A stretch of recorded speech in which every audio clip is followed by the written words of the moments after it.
वो किसमें phase change को आप स्लैश से रिप्रेजेंट करें, वो किसमें बदल रहा है, जिंक आयन में, दैट इज Zn2 पॉजिटिव। वो खुद क्या है, एक एक्वस सॉल्यूशन है। सॉल्यूशन है तो उसकी कंसंट्रेशन आपको बतानी पड़ेगी, दैट इज 1 मोलर। ये देखिए ये कौन हुआ सारा, दैट इज एनोड। ये एक चीज होगी। साल्ट ब्रीज को रिप्रेजेंट करने के लिए 2 स्ट्रेट लाइन आप लगा दीजिए, इसका मतलब साल्ट ब्रीज है। इसमें एनोड में जिंक जिंक आयन में बदल रहा है, लेकिन कैथोड में कौन है, कॉपर आयन कॉपर मेटल में बदल रहा है। देखो वहां क्या हुआ, कॉपर आयन जो कि एक सॉल्यूशन है जिसकी कंसंट्रेशन यहां 1 मोलर है, फेज चेंज क्या हो रहा है कि वो कॉपर मेटल में बदल रहा है। तो ये जो चीज आपके पास आई ये सारी, that is the cell representation, that is cell reaction. ये क्या चीज है, ये सेल की रिएक्शन है, लेकिन ये सेल की रिप्रेजेंटेशन है और ये सेल का ईएमएफ है। अब ये सारी कौन है, ये है इलेक्ट्रोकेमिकल सेल। ओके, अब इस सारे चीज में इलेक्ट्रोलिटिकल सेल के विद रिस्पेक्ट टू बात करते हैं। याद कीजिए उस इलेक्ट्रोलिटिकल सेल में सारा काम जो हो रहा था एक ही कंटेनर में हो रहा था। इट मींस जो ऑक्सीडेशन और रिडक्शन दोनों रिएक्शन हो रही थी एक ही कंटेनर में हो रही थी, जो ऐसा नहीं है।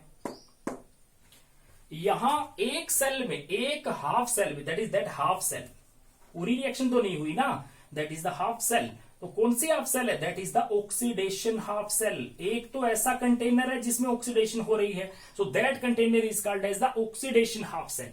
और इसमें क्या हो रहा है, रिडक्शन हो रही है, तो that is called as the reduction half cell. That is the half cell है, नॉट ए कंप्लीटली सेल। तो ये क्या है, रिडक्शन हाफ सेल है, और ये क्या है, ऑक्सीडेशन हाफ सेल है। तो याद कीजिए इलेक्ट्रोलिटिकल सेल में उसमें दोनों ही काम, चलो मैं डिफरेंस को यहां बता ही देता हूं आपको साथ ही, ठीक है। आप यहां देखिए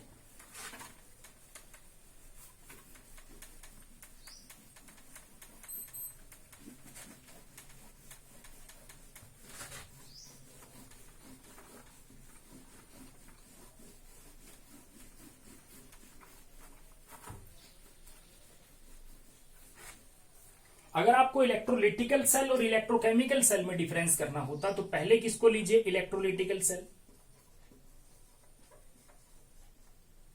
फिर मेरे पास कौन है, इलेक्ट्रोकेमिकल सेल। इलेक्ट्रोकेमिकल सेल देखिए पहली बात करता हूं, इलेक्ट्रोलिटिकल सेल किस काम आ रही थी, वो आ रही थी इलेक्ट्रिकल एनर्जी को, उसमें क्या हो रहा था, इलेक्ट्रिकल एनर्जी बदल रही थी किसमें, केमिकल एनर्जी में। जबकि इसमें क्या है, इसमें क्या हो रहा है, इसमें केमिकल जो एनर्जी थी वो बदल रही है किसमें, इलेक्ट्रिकल एनर्जी में, इलेक्ट्रिकल एनर्जी में। तो इसमें आपको सोर्स ऑफ ईएमएफ की जरूरत थी, सोर्स ऑफ ईएमएफ आपको अप्लाई करना पड़ा था। बैटरी थी आपके पास, याद कीजिए आपने बैटरी बाहर से लगाई थी। इसमें क्या हुआ, नो सोर्स, आपको बाहर से कोई बैटरी लगाने की जरूरत नहीं पड़ी। ओके, तो ऐसे केस में क्या हुआ, ऐसे केस में रेडॉक्स रिएक्शन जो थी पूरी वो क्या थी, इन सिंगल वेसल। पूरी रेडॉक्स रिएक्शन किसमें होगी, एक ही वेसल में हुई, लेकिन इसमें क्या हुआ था, हाफ सेल थी, हाफ सेल। एक हाफ सेल कौन सी, ऑक्सीडेशन हाफ सेल, और एक कौन सी, रिडक्शन हाफ सेल। ठीक है, तो इसमें अलग अलग हो रही थी। इसकी बात करूं, इसमें एनोड कौन था, एनोड था पॉजिटिव, और कैथोड कौन था, कैथोड था नेगेटिव। और जस्ट उल्टा इसका देखिए, इसमें एनोड कौन था, एनोड इज नेगेटिव, मैंने लोन बताया था आपको। और इसी वक्त आपके पास कैथोड कौन है, कैथोड इज पॉजिटिव। ठीक है, तो ये आप सेल को अच्छी तरह समझ पा रहे होंगे कि क्या होता है दोनों में, क्या डिफरेंस है, क्या है ये। तो ये था सेल क्या चीज है, सेल की रिप्रेजेंटेशन, सेल की रिएक्शंस, ये सारा जो कंसेप्ट आपका इलेक्ट्रोकेमिस्ट्री का बेसिक जो सेल है उससे रिलेटेड आपको बताया गया। तो ये आपके सिलेबस में है सारा का सारा। ठीक है, अब मैं बात करता हूं इलेक्ट्रोड पोटेंशियल की। यहां तक क्लियर है, ओके। अब देखिए हमारी जो डिटेल दे रखी है वो है इलेक्ट्रोकेमिकल सेल की, नॉट इलेक्ट्रोलिटिकल सेल। हमारे पास क्या है, इलेक्ट्रोकेमिकल सेल की डिटेल दे रखी है। देखिए अब मेरे पास क्या चीज है, electrode potential.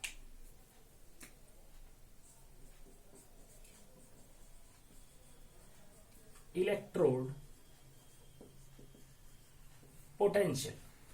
Okay, electrode potential, जैसे मैंने कहा कि मेरे पास एक इलेक्ट्रोड पोटेंशियल मैंने जिक्र किया जिंक का,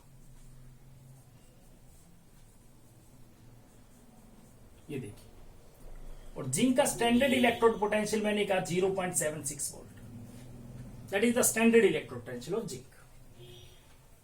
यहां से एक बात क्लियर है कि इसके रिड्यूस होने के चांसेस सिर्फ माइनस के 0.76 वोल्ट है, मतलब ये आसानी से रिडक्शन नहीं करेगा। ये ऐसा मेटल है जो ऑक्सीडेशन करना ज्यादा फेवर करता होगा। क्वेश्चन उठता है कि क्या इसका पोटेंशियल ऑलवेज यही रहेगा? बिल्कुल नहीं रहेगा, इसका पोटेंशियल ऑलवेज यही नहीं रहेगा, क्योंकि ये सारा पोटेंशियल तो इसका स्टैंडर्ड कंडीशन पे है। ये देखिए, ये बात अभी भी मैंने जिक्र की। So that is the standard electrode potential, that is standard electrode potential. इसका मतलब क्या मैं कंडीशन बदल दूं तो क्या वोल्टेज, ये जो इलेक्ट्रोड है उसका पोटेंशियल भी बदल जाएगा? बिल्कुल बदल जाएगा। कैसे? इसको किसने समझाया? इसको समझाया नर्नेस्ट इक्वेशन से।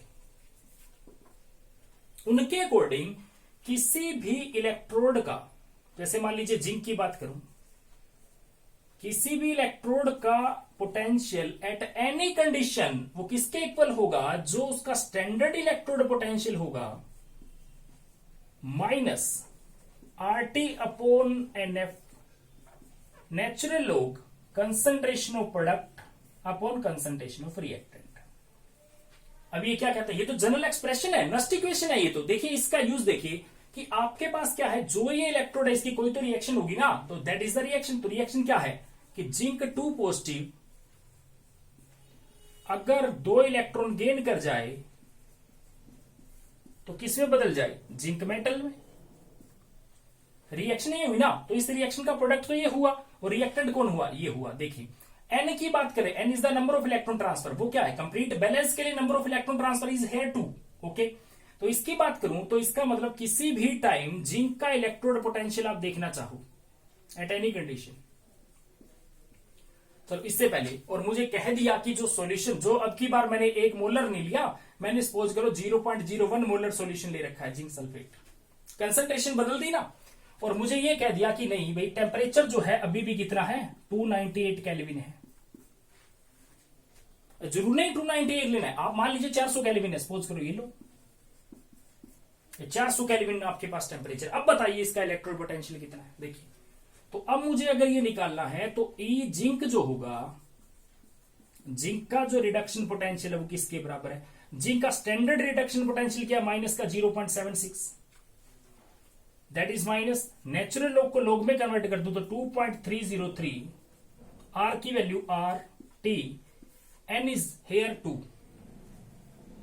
Friday constant 96500 coulomb, and log concentration of product is zinc metal, और मेटल की कंसंट्रेशन आपको क्या लेनी है 1, और reactant is zinc 2 positive ion. Okay, ये देखिए, तो यहां देखिए कि अगर मैं सारी वैल्यू पुट करूं, माइनस की 0.76, माइनस 2.303, आर की वैल्यू 8.314, टेम्परेचर यहां 400 केल्विन,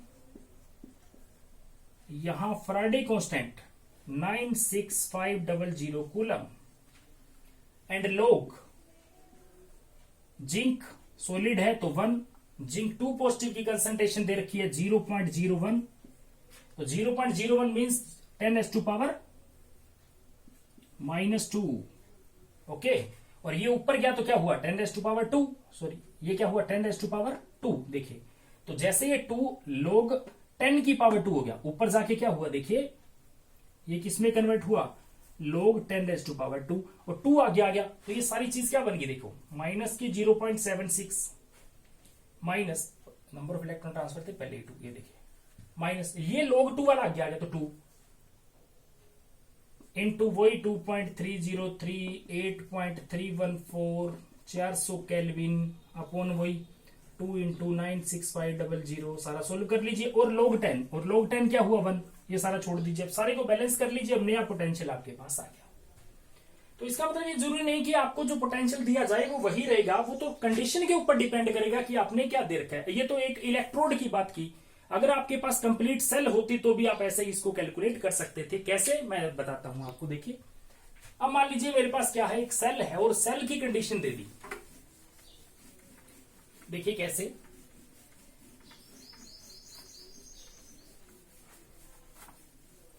देखिए मान लीजिए मेरे पास वही सेल है कि जिंक आपके पास है, जिंक का सॉल्यूशन आपके पास है जिसकी कंसंट्रेशन 0.01 मोलर है, साल्ट ब्रिज से कनेक्ट है। और किससे कनेक्ट है, कैथोड आपके पास कॉपर आयन है और कॉपर की सॉल्यूशन की कंसंट्रेशन आपके पास 0.1 मोलर है, 0.001 मान लीजिए, ये देखिए, और वो कॉपर में बदलता जा रहा है। That is the cell representation. अभी मैंने आपको सेल लिख के बताया। तो आप सबसे पहला काम आप इसका ई नोट सेल निकाल लीजिए। ई नोट सेल, तो वो क्या हुआ, ई नोट कैथोड माइनस ई नोट एनोड। कैथोड कौन है, राइट हैंड साइड में कौन है, कॉपर, और कॉपर वाले की स्टैंडर्ड वैल्यू क्या होती है 0.34 पॉजिटिव की, और एनोड की माइनस की 0.76, और ये सेल वैल्यू मैंने निकाली थी 1.1 वोल्ट। ये तो ई नोट है ना, स्टैंडर्ड कंडीशन पे सेल की वैल्यू है। देखिए अब आप इसकी सेल रिएक्शन लिखिए। सेल रिएक्शन, सेल रिएक्शन क्या हुई, जिंक जिंक आयन में बदल रहा है, zinc convert to zinc 2 positive ion और 2 इलेक्ट्रॉन छोड़ रहा है। उसी वक्त कॉपर 2 पॉजिटिव जो कैथोड का काम कर रहा है 2 इलेक्ट्रॉन गेन करके क्या कर रहा है, कॉपर मेटल में बदल रहा है। और नेट सेल रिएक्शन इज, तो नेट सेल रिएक्शन क्या हुई कि जिंक मेटल कॉपर आयन के साथ कनेक्ट हो रहा है, सॉरी रिएक्ट कर रहा है, और रिएक्शन करके क्या बना रहा है, zinc ion and copper metal. Okay, ये देखिए जिंक आयन एंड कॉपर। अब इस सेल रिएक्शन के ऊपर आपने नस्ट इक्वेशन अप्लाई करनी है। That is E cell is equal to E naught cell minus 2.303 RT upon NF। Log concentration of product, product कौन है, Zn2 पॉजिटिव, और कौन, कॉपर मेटल। कॉपर मेटल की कंसंट्रेशन तो मेटल है ना, तो 1 होगी, सॉलिड है। और इसकी क्या हुई, जिंक, और साथ में कौन है, कॉपर 2 पॉजिटिव। ये देखिए अभी टेम्परेचर आपको नहीं दिया तो आप क्या ले लीजिए, 298 केल्विन ले लीजिए। ओके, तो ई नोट सेल मेरे पास क्या 1.1 और ये वैल्यू 2.303, आर की value 8.314, temperature 298, number of electron transfer 2, Faraday constant is 96500 and log आपके पास क्या थी, जिंक 2 पॉजिटिव की वैल्यू, जिंक 2 पॉजिटिव 0.01, 0.01। अच्छा, और उसके बाद नीचे copper 2 positive and copper 2 positive 0.001। ये 10⁻⁻2 है, ये 10⁻⁻3 है, तो ये ऊपर गया तो +3 हो गया। देखिए ये सारा क्या है 10⁻⁻2 और नीचे वाला क्या है -3, वो ऊपर आ गया तो 10⁻⁻2 इंटू 10⁻+3, ओवरऑल क्या आ गया 10 आ गया ना।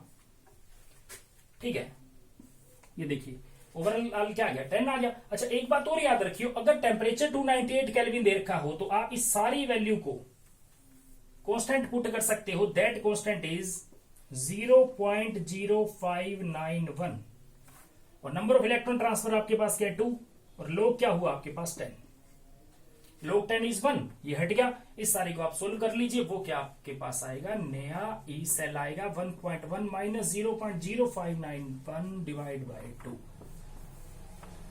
ये आपके पास इस सेल का ईएमएफ अब इस कंडीशन पे आ गया जो कंडीशन अगले ने दे रखी थी। ओके, तो यहां आपको मैंने आज ये बताया कि इलेक्ट्रोकेमिकल सेल क्या है, इलेक्ट्रोलिटिकल सेल क्या है, क्या डिफरेंस है दोनों के अंदर, कैसे सेल रिएक्शन होती है, कैसे सेल को रिप्रेजेंट किया जाता है, कौन एनोड बनता है, कौन कैथोड बनता है और क्यों बनता है, साल्ट ब्रीज क्या होता है, साल्ट ब्रीज का रोल क्या होता है, सेल को रिप्रेजेंट कैसे किया जाता है, ओवरऑल नर्नेस्ट इक्वेशन क्या होती है, किस लिए यूज की जाती है, और किसी भी सेल का एट एनी कंडीशन आप इलेक्ट्रोड पोटेंशियल या ईएमएफ ऑफ सेल कैसे निकाल सकते हैं, ये सारा आज हमने पढ़ा। और इसके बाद हमने जो लेक्चर पढ़ना है उसमें थर्मोडायनेमिक क्वांटिटी और जो रिप्रेजेंटेशन ऑफ सेल को आगे बढ़ाते हुए टाइप ऑफ इलेक्ट्रोड, ये सारा हमने डिस्कस कर रहे हैं। Okay, thank you very much.